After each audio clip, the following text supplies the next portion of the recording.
So this week we're going to be talking about road freight, and I'm going to be asking a very simple question. What do you want from your road freight service? Because sometimes people get it a little bit wrong. What do I mean by that? Coming right up.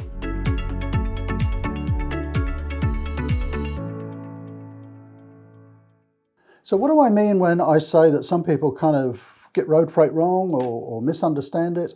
I just want to start with a very simple question. What do you actually want from your road freight service? And if we flash this diagram up on the screen, you've probably seen this before, related to lots of different sorts of services. If I said to you, do you want cheap, fast or reliable service, but you can only pick two of the three, which do you want? And that's a really important question when you're thinking about road freight services and the rate structures associated with them. So let's think about that for a minute. If I want cheap and reliable, it's probably not going to be fast. If I want cheap and fast, it's probably not going to be reliable. And if I want fast and reliable, it's probably not going to be cheap. So with that aside, let's think about different types of rate structures for road freight and how they might drive different behaviours in your road freight service provider, your carrier. So if you can think of, some left field rates, I'd love to hear them in the comments below. What sort of road freight rates have you come across? Now, if you're not sort of totally across the term road freight rates, I'm not talking about how much you pay. We're not talking about whether you pay, $50 a ton, $20 a pallet. We're talking about the rate structure. So let's talk about some different rate structures. I see some companies, for example, paying an hourly rate for transport services. That's interesting. Can you think of a type of business where an hourly rate would be appropriate? I haven't come across one yet, I don't think. So basically, someone's providing a truck and a driver, and however many hours per day you use it, that's what you pay for that service. What do you think's wrong with that rate in most cases? Well, there's not really an incentive to get the work done quickly, is there? Because the more hours I take to do the work, the more I'm going to get paid. But like I said, if you can think of an operation where it's really appropriate, do please comment down below because I might have missed something. So hourly rates, a truckload rate, that's very common. So maybe, a typical truckload here in Australia, for example, might be 22 pallets. So I'm going to pay for a complete truckload. That truck capacity is going to be all mine, and it's going to go from A to B. As long as you are filling that truck every time, you're either weighting out or cubing out, then that's good. But if that truck's going partially loaded, then it's not so good, is it? So you need to check your truck utilization because the truck company, they're happy, they're getting paid for every truck that departs with your product on it, whether it's absolutely fully loaded or not. So truckload can be really good, and obviously the unit cost should be a little bit lower because you're filling up the whole truck.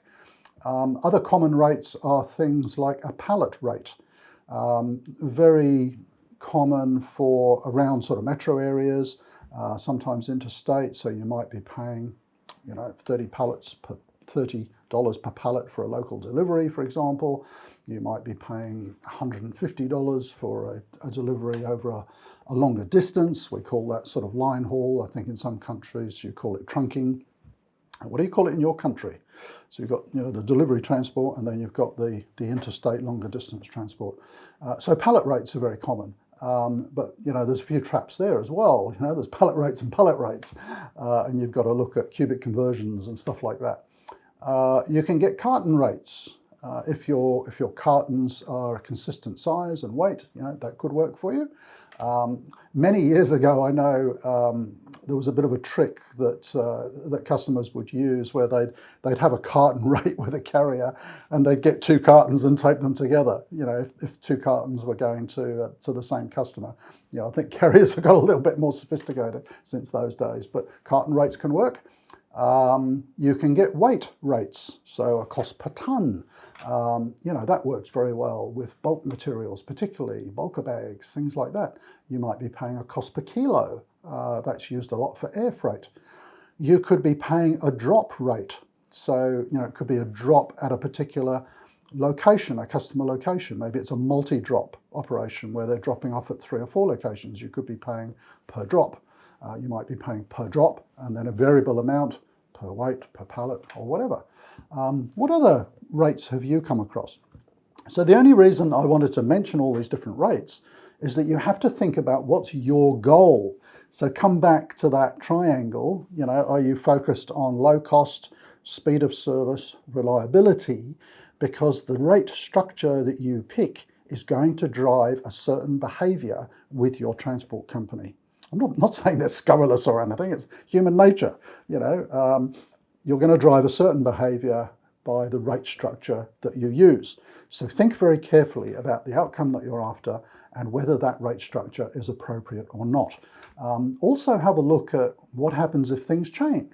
So what if your volumes go up and down? So for example, you might be using full truck rates. What if you're no longer able to fill those trucks? You might be using pallet rates, but suddenly the volumes have gone up and you think, oh, maybe we'll go to a full truck rate. So do some sensitivity analysis on that. What if the volumes go down or the volumes go up? And you know, what other changes might take place in your business, and think about those ahead of time as well. So all of these rate structures can be quite appropriate, you know, depending on your situation. All I'm saying to you is be aware there are many different types of rate structure, and make sure you're picking the right one for your operation that's going to drive the right behaviours, whether that be speed of service, reliability, cost, or something else. So thanks for watching, and if you're not subscribed to the channel, please do hit subscribe. That's just a little token of support which keeps us going here, which is always nice. And if you've got any comments on freight structures, I would love to hear from you. Do comment down below. See you next week.